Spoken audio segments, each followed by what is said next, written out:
The Order is an action-adventure game. I mean, it's one man's journey to find out who he really is. Galahad is kind of the anchor. Through him, basically, you find out not only about the IP, but his journey basically defines who he's going to be at the end of the game. Yes, it's a very big leap because we worked on characters that, you know, that were so defined that it's hard to change them. We wanted the canvas to be the Galahad, and for everything around him, the characters around him, the events around him, the world around him, to be the paint that paints that canvas that Galahad is. The story to me is just really wonderful. It's super exciting. I think people are going to be surprised by just how engaging this game is going to be, you know, in terms of investing in the characters. And like I said, it's just a part. Not saying that the story makes or breaks a game, but if it's good, it really helps immerse the players. Particularly, I mean, this game is, you know, it's a story-driven, single-player, third-person action game. If we don't keep the player really engaged and wanting to see what happens, we failed.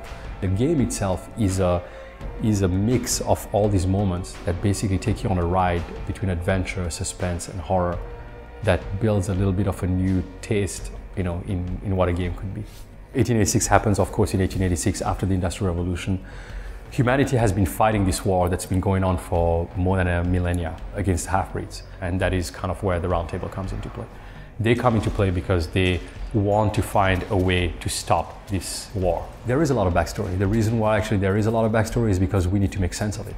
We don't necessarily have to tell people a lot about it, but what they need to know is that we are trying to make sure that logically this is right. I love this setting. I love this alternate history and the way in which the technology is plausible enough that you almost think, you know, did they have that in the 1800s? I guess not, but, you know, they could have had it.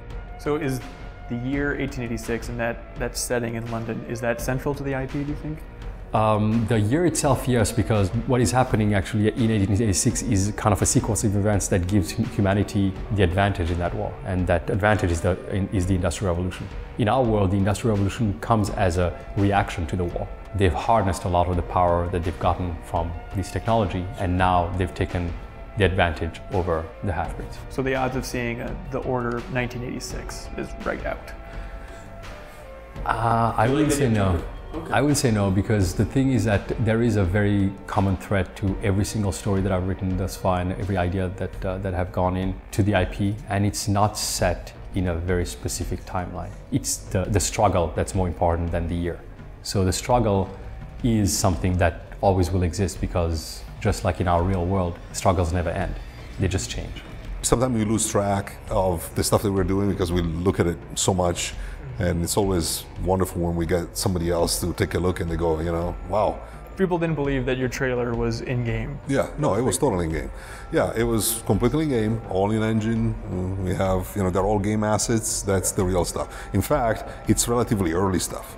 Our goal is to exceed that visual quality in the game. I think once people get to experience this level of just immersion and richness and the amount of dynamics and simulation that is going to really elevate the gameplay, or at least immersion, I think people are really going to never be able to go back to previous generation. Because whenever there is a jump in generation, you know, people go, I mean, these games are great already, you know.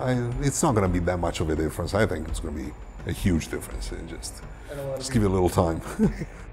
I mean, the best case scenario is for somebody to not put the controller down. What we've done in the game is that we've actually built this moment-to-moment thing that happens, that takes you on a ride, that we try to change on you. We try to basically give you a different ride. I just want people to basically get immersed like they get immersed when they watch a movie. The reality of it is that, like, when you watch a movie, you're emotionally involved.